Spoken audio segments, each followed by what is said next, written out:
आत्ताच माझ्या आधी डॉक्टर सर्वज्ञ बोलले, या समासावर त्यांनी उत्तम विवेचन केलेलं आहे, विवरण केलेलं आहे.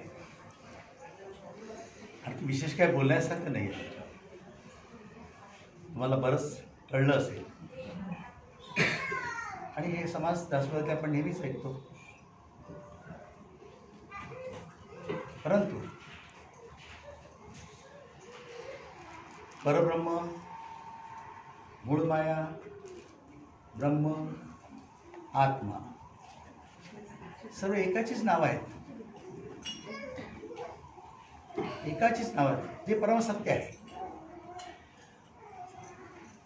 आपल्याला जी ओळख आहे ती मिथ्या आहे, त्याची आहे.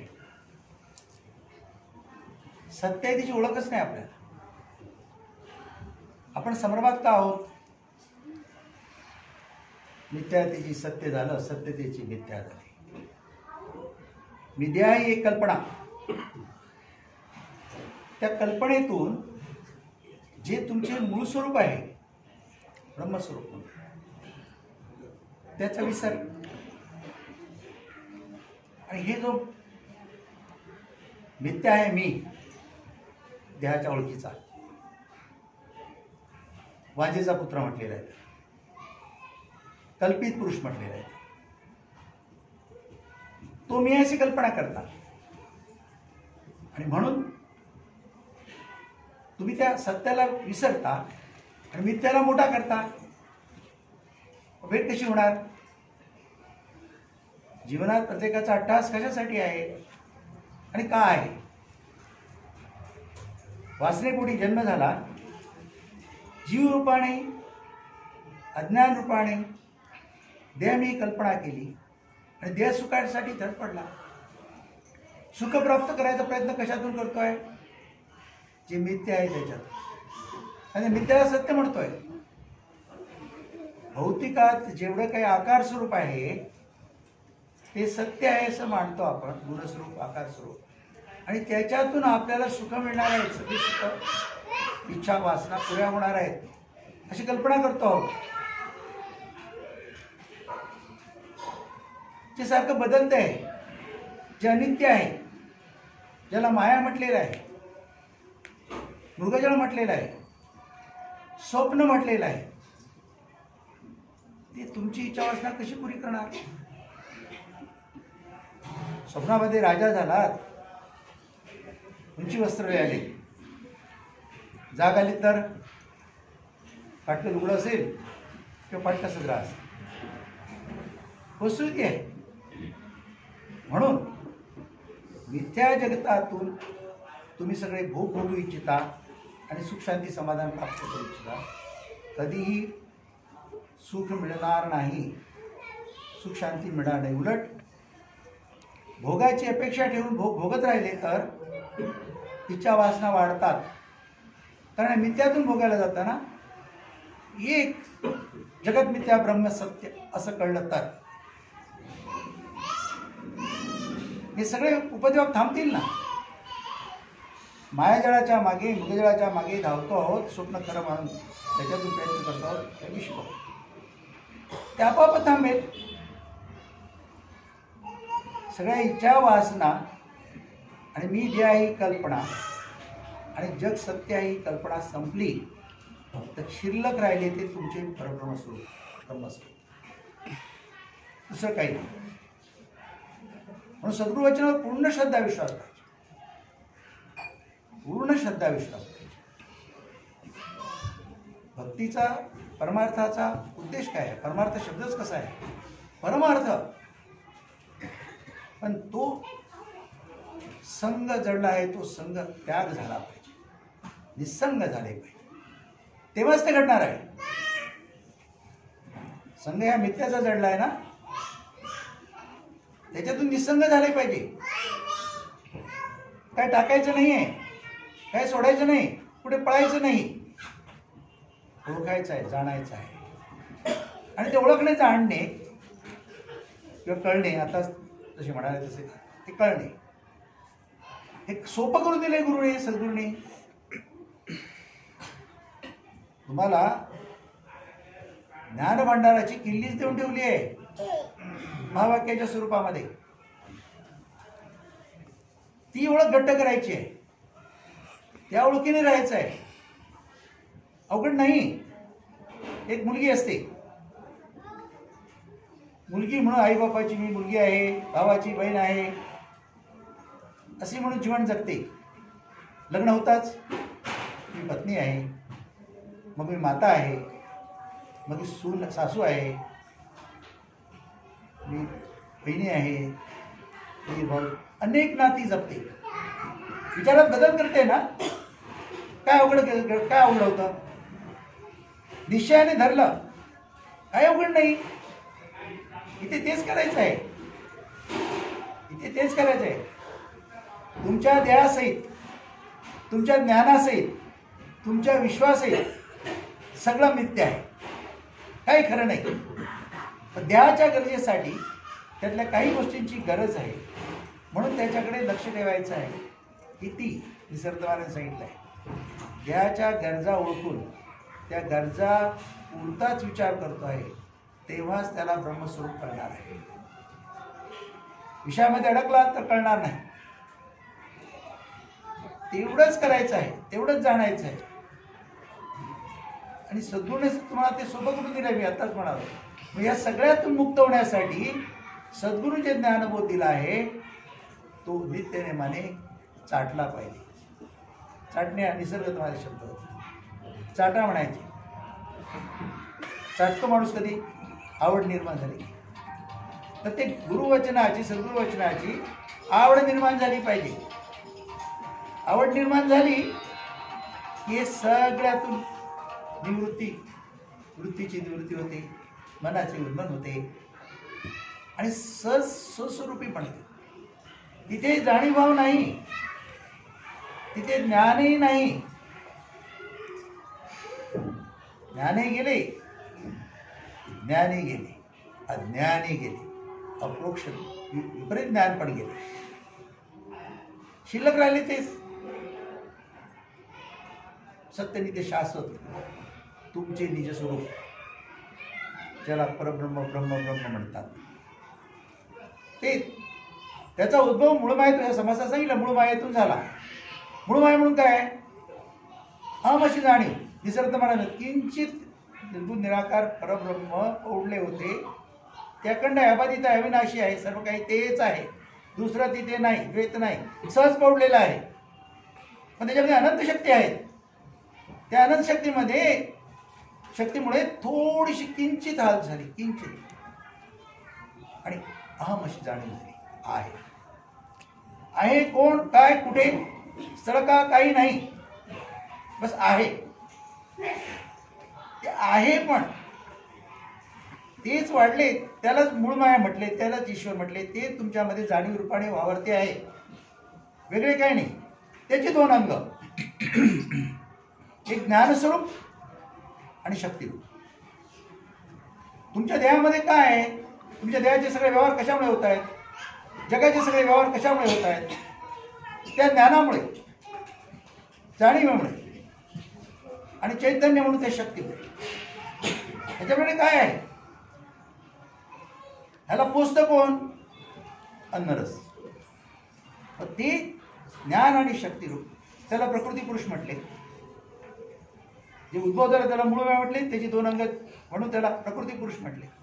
शिवशक्ती म्हणाले. त्याच्यातून गुण माया त्याचा उद्भव झाला.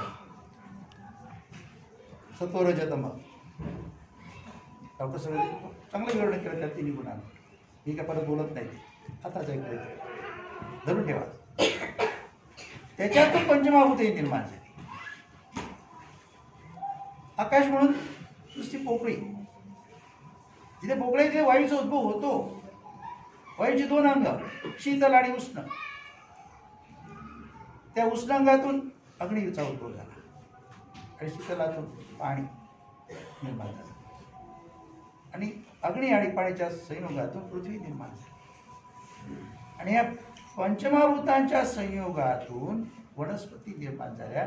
वनस्पतीतून अन्नरस निर्माण झाले. अन्नरसामधून जी चार काणी तरी सगळे जीवसृष्टी 84 लाख जीवसृष्टी निर्माण झाली. विश्व म्हणून काय आहे? पृथ्वी म्हणून हे डोंगर पर्वत दिसत आहेत.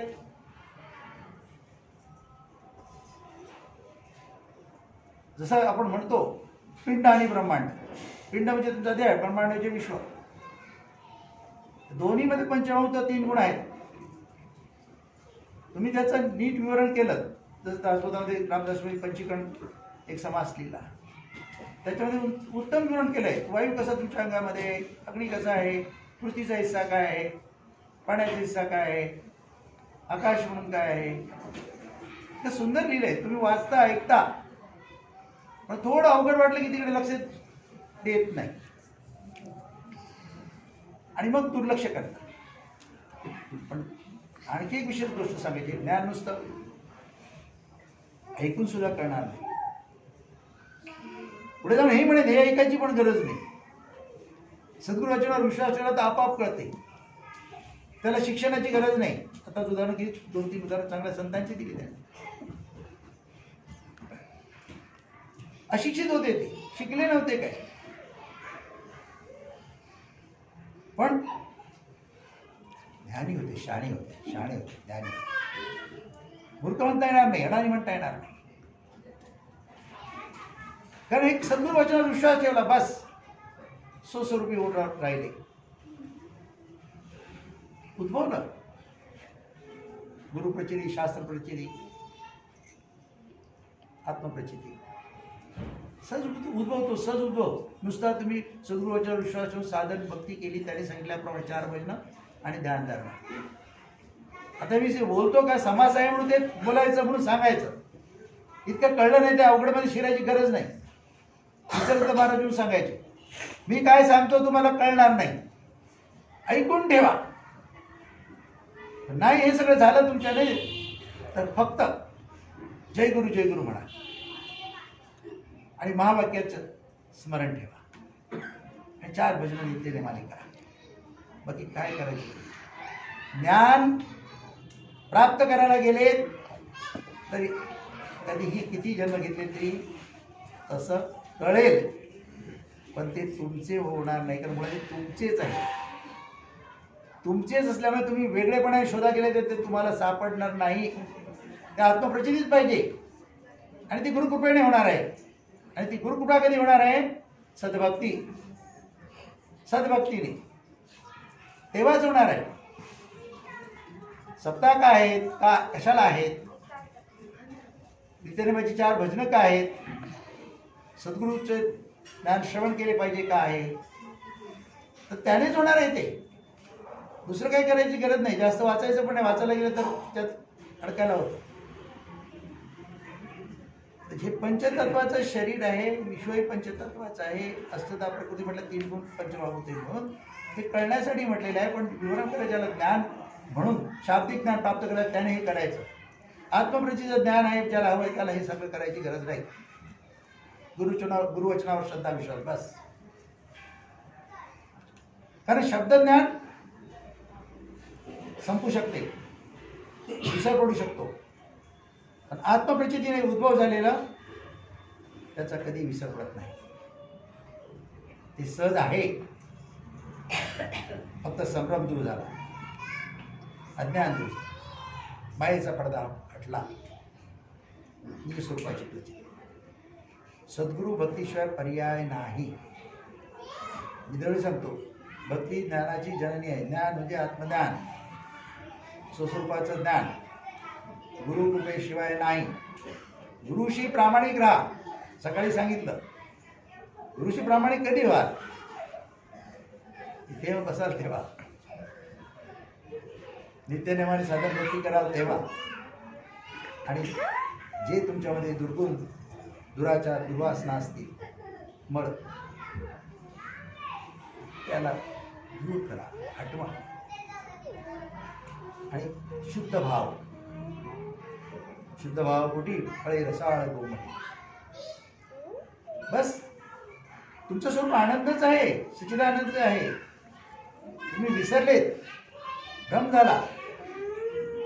सद्गुरूने जाग आणली आहे आणि तुमची परत ओळख तुम्हाला आहे ती करून दिलेली आहे, धरून ठेवायची आहे. त्याच्यासाठी आपण करतो, बरंचसं करतो. भक्तीसुद्धा सगळे करतात, सेवासुद्धा सगळे करतात. कर्तेपणाचा भाव आहे तिथे सगळं पुढे जातं. हे सगळं प्राप्त होण्यासाठी निष्काम भक्ती पाहिजे. निष्काम भक्तीशिवाय नाही. रिटर्न गिफ्टची अपेक्षा नाही. ज्ञान होणार ही सुद्धा अपेक्षा नको. माझं सद्गुरू माझं कल्याण करणार ही सुद्धा भावना नको. सद्गुरू कोण आहे? तुमचे स्वरूप. त्याला ओळखले, जाणले, त्याने राहिले की तुमचं कल्याण आपोआप होणार. तुम्ही ते जाणण्याचा प्रयत्न केला, ती साधन सद्गुरू आनंद होतो त्याला. आणि ते तुमच्यात आज बसले ते त्या रूपाने तुम्हाला सगळं प्रकट करून देतात, सोपं करून देतात, मोकळं करून देतात. खूप काही करायची गरज नाही. चुकीची ओळख धरलेली आहे, त्याचा त्याग करा. जे मिथ्या आहे त्याला सत्य म्हणतात, त्याचा विसर होऊ दे आणि निस्वरूपाची प्रचिती ठेवा. मग मी म्हणालो की ज्ञान प्राप्त करण्यासाठी भक्ती करतो ही कल्पना ठेवून का परत सांगतोय, तेही मिथ्या आहे. ते आपोआप होते. तुमचे स्वरूप आहे ना. प्राप्त काय करायचं आहे? म्हणा ते शब्दी होईल, परत अज्ञान, भ्रम निर्माण होईल, अहंकार निर्माण होईल. काही उपयोग नाही त्याचा. प्रचितीचं ज्ञान पाहिजे, आत्मप्रचितीचं. सद्गुरु कृपेशिवाय पर्याय नाही. म्हणून विचार करा, विवेक करा. आणि सद्गुरूने जे काही शब्दयोजना केली आहे, ज्या प्रकारे तुम्हाला सांगितलं आहे, ज्या कळकळीने सांगितलेलं आहे, त्या त्यांच्या भावनेकडे, त्यांच्या विचाराकडे, तुमच्या विषयीचं असणारं त्यांचं आत्मप्रेम त्याच्याकडे लक्ष द्या आणि त्याच्याशी प्रामाणिक राहा आणि त्याचा संग करा. मग ह्या विश्वाच्या बाकीची मिथ्या संघ आहे त्याच्यातून मुक्त व्हा आणि तुम्हाला तुमचे स्वरूप सहज प्राप्त होईल. राजा अजिरा असेल